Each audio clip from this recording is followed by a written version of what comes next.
Hi, I'm Joe, I'm 47. I've struggled with having stubborn fat, particularly in my flank area, for my whole adult life. And I did a ton of research on the available treatments out there, and I found that CoolSculpting was most attractive. We're proud to offer the latest CoolSculpting technology on the market. It's called CoolSculpting Elite. It's the #1 non-surgical fat reduction in the US.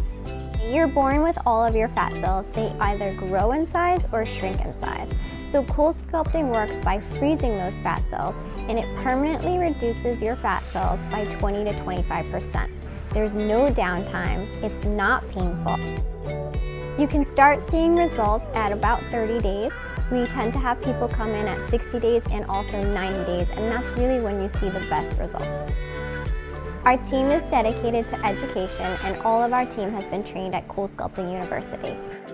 The three main reasons I picked Dr. Renée Moran Medical Aesthetics was one, the expertise of the staff. They're all highly trained to perform CoolSculpting treatments. They have the latest technology, which is really important because the results seem to be more efficient than the older technology.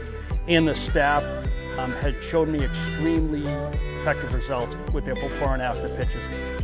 If you are struggling with stubborn fat in any particular area of your body, I highly recommend you go down to Dr. Renée Moran Medical Aesthetics.